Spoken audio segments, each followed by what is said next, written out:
신앙 고백을 드리시고 아침 새벽 예배로 드리겠습니다. 나는 전능하신 아버지 하나님 천지의 창조주를 믿습니다.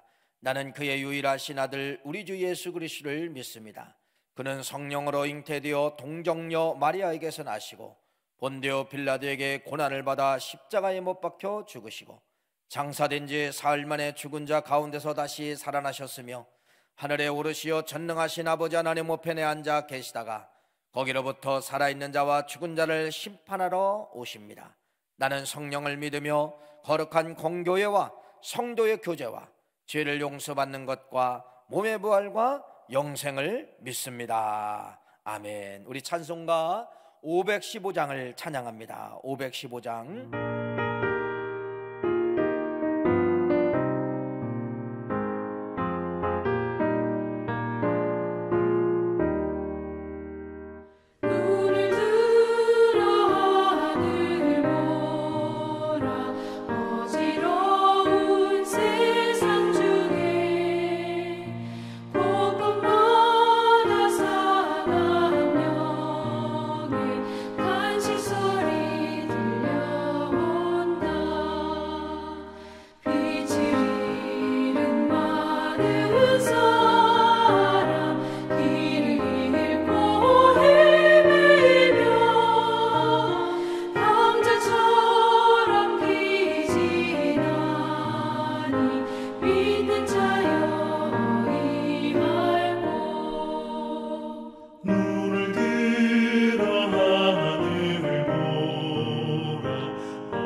자, 우리 하나님의 말씀을 봅니다. 사도행전 17장 10절과 12절 말씀, 우리 10절과 12절 말씀까지 보시겠습니다. 사도행전 17장 10절과 12절 같이 읽습니다. 시작.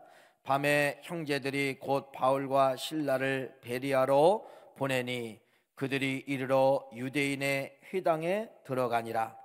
베리아에 있는 사람들은 데살로니가에 있는 사람들보다 더 너그러워서 간절한 마음으로 말씀을 받고 그것이 그러한가 하여 날마다 성경을 상고하므로 그 중에 믿는 사람들이 많고 또 헬라의 기부인과 남자가 적지 아니하나. 아멘.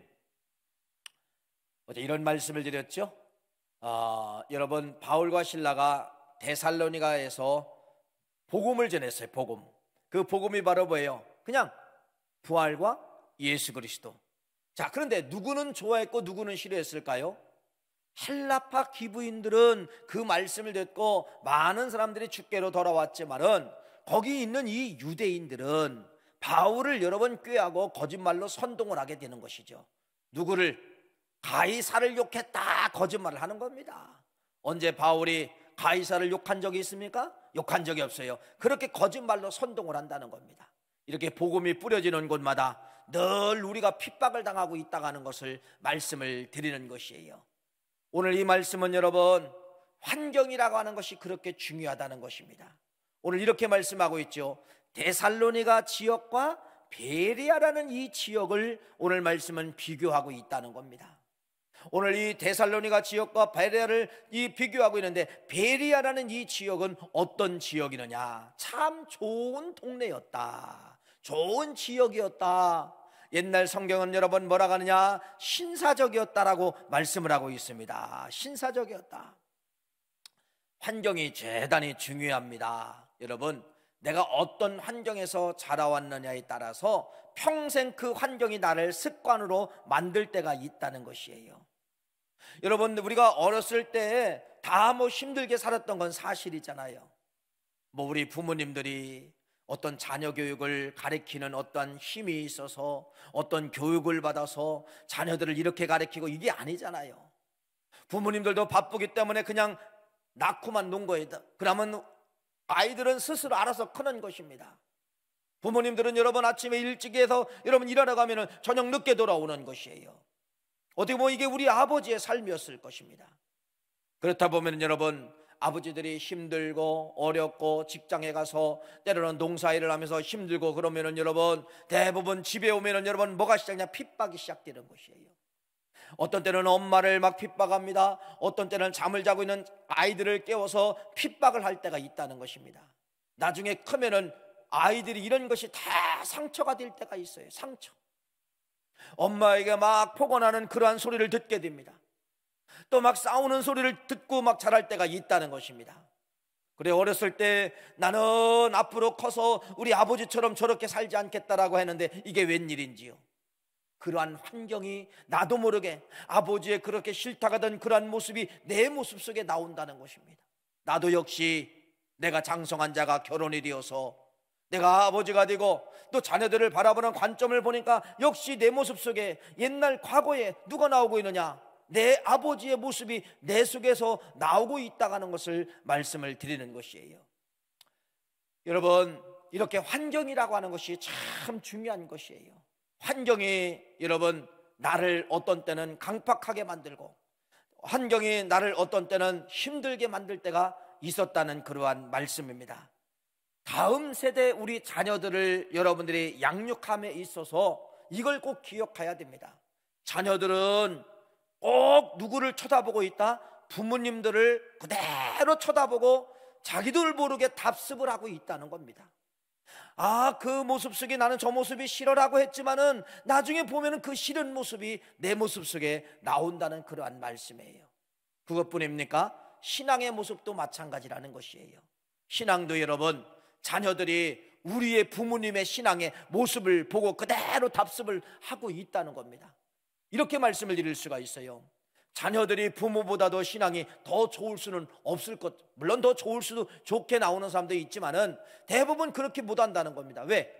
보고 자랐기 때문에. 부모의 그릇이 저만큼이니까 자녀들이 그것만 보고 자라는 거예요.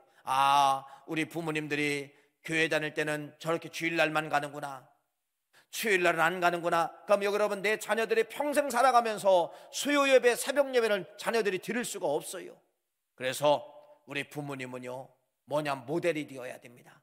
다음 세대 이 자녀들에게 어떤 모델이 되어야 되느냐, 좋은 스승이 되고 좋은 모델이 되어야 된다는, 가정에서도 마찬가지지만은 신앙적인 것도 여러분 모델이 되시는 그러한 역사가 있기를 간절히 축원합니다. 오늘 이 베리아라는 지역, 여러분 결국은 바울과 실라가 데살로니가에서 그런 핍박을 통하여서 결국은 어디로 오게 되느냐, 베리아라는 지역에 오게 되었다, 이렇게 말씀을 하고 있는데, 오늘 베리아라는 지역은 어떤 지역인가? 성경은 이렇게 말씀하고 있는데 11절 말씀에 보니까 베리아에 있는 사람들은 데살로니가에 있는 사람들보다 더 너그러워.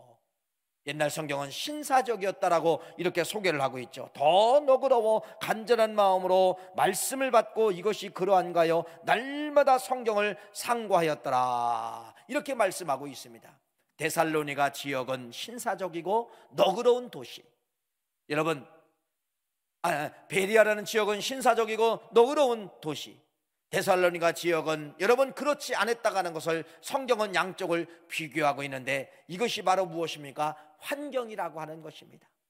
베리아라는 이 지역은 그 좋은 환경 속에서 이 도시가 형성이 되었고 이 도시가 지금까지 그렇게 왔다 가는 것을 말씀을 드리는 것입니다. 이 도시는 어떤 도시입니까? 간절한 마음을 가지고 있었습니다. 성경을 상고했다고 말씀하고 있습니다. 믿는 사람들이 많아졌다고 말씀하고 있습니다. 전혀 다르죠. 데살로니가 지역하고 이 베리아 지역하고는 여러분 전혀 다르잖아요. 여기는 핍박이 없어요. 그런데 저 데살로니가 지역은 조그만 복음 하나 가지고도 얼마나 바울과 실라를 핍박하고 있다가는 것을 여러분들에게 말씀을 드리지 않았습니까? 여러분, 이 베리아 교회처럼, 베리아 지역처럼 우리 교회가 이렇게 신사적이고 너그러운 교회, 하나님의 말씀을 상고하는 그러한 교회가 되기를 간절히 축원합니다. 뭐가 좋아야 돼요? 환경이 좋아야 됩니다. 여러분, 환경이라고 하는 것은 어떻게 보면 우리 믿음의 성도님들의 품위를 말하는 거예요. 품위, 인격적인 품위도 가져야 되고 신사적인 품위도 가져야 된다는 것입니다. 기본적인 예의도 잘 지켜야 된다는 겁니다. 그것이 누가 보고 있다는 거예요? 우리 밑에 자라나고 있는 꿈장이들이 우리 성도님들을 다 보고 그렇게 잘하고 있다는 것을 여러분들에게 먼저 말씀을 드리는 것입니다.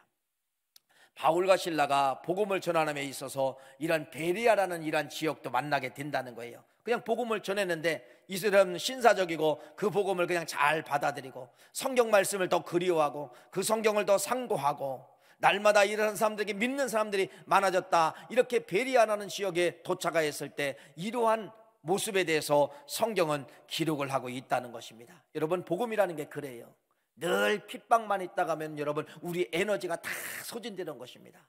어떤 때는 하나님의 핍박도 우리의 환경 속에 핍박이라는 환경으로 우리가 들어갈 때도 있지만은 어떤 때는 여러분 이렇게 베리아라는 지역을 만날 때가 있다는 겁니다. 왜 하나님은 복음의 사람들에게 이렇게 베리아라는 지역을 만나게 할까요? 충전이에요, 충전. 오늘 바울과 실라는 이러한 좋은 지역에서 여러분 얼마나 신바람 나는 그런 목회를 했겠습니까? 여기서 여러분 뭐를 얻게 되는 거예요? 충전하게 되는 거예요. 하나님의 영적 능력을 다시 한번 체험하게 되고 충전하여서 다시 그 복음을 가지고 다시 다른 지역으로 넘어가는 이러한 모습이 사도행전 여러분 2차 전도 여행이었다는 것을 우리에게 말씀을 드리는 것입니다. 여러분, 때로는 우리 믿음의 성도님들이 뭐가 필요하느냐? 쉼이 필요합니다. 과거에 우리 대한민국 우리 많은 분들이 여러분 얼마나 일에 중독되어 있습니까? 아침에 일찍 일어나서 저녁 늦게까지 돌아오고 회사에서도 여러분 일찍 출근하고 늦게 퇴근하게 만들었어요. 그런데 여러분 능률이 있습니까? 네, 열심히 일만 했지만 능률이 적다는 겁니다. 지금 시대는 뭡니까? 쉬라고 이야기합니다. 주 5일 근무하면서 쉬라고 이야기하고요, 하루에 8시간 이상 근무 못하게 만들고 여러분 빨리 퇴근하라고 만듭니다. 그런데 어떤 때가 더 능률이 많을까요? 옛날처럼 열심히 일할 때의 능률보다는 지금처럼 쉬고 일할 때가 능률이 훨씬 더 높다는 그러한 말씀입니다. 우리 믿음의 성도님들은 여러분 일과 쉼을 잘 구분할 줄 알아야 된다는 것입니다. 너무 지쳐 있어도 영적인 것이 소진이 되어서 하나님의 능력의 말씀을 전할 수가 없어요. 때로는 여러분 쉬어야 됩니다. 때로는 여러분들이 재충전을 해야 된다는 것입니다. 오늘 베리아라는 이 지역을 왜 성경은 베리아라는 지역을 주었을까요? 바울과 실라에게 무엇을? 쉬고 가라. 여기서 재충전을 하고 가라, 이러한 의미에서 베리아라는 그러한 지역도 만나게 했다가는 것을 말씀을 드립니다. 오늘 이 말씀을 통하여서 여러분, 이런 베리아라는 지역도 바울과 실라에게 주었던 것처럼 때로는 하나님이 우리에게 지쳐 있을 때는 지금 쉬었다 가라, 이러한 음성도 여러분들에게 해주실 줄 믿습니다. 쉬는 것도 복음입니다. 잘 쉬시고 그 쉴 때 충전하여서 다시 한번 복음의 능력자가 되시는 우리 모두가 되시기를 간절히 축원합니다. 기도하시겠어요?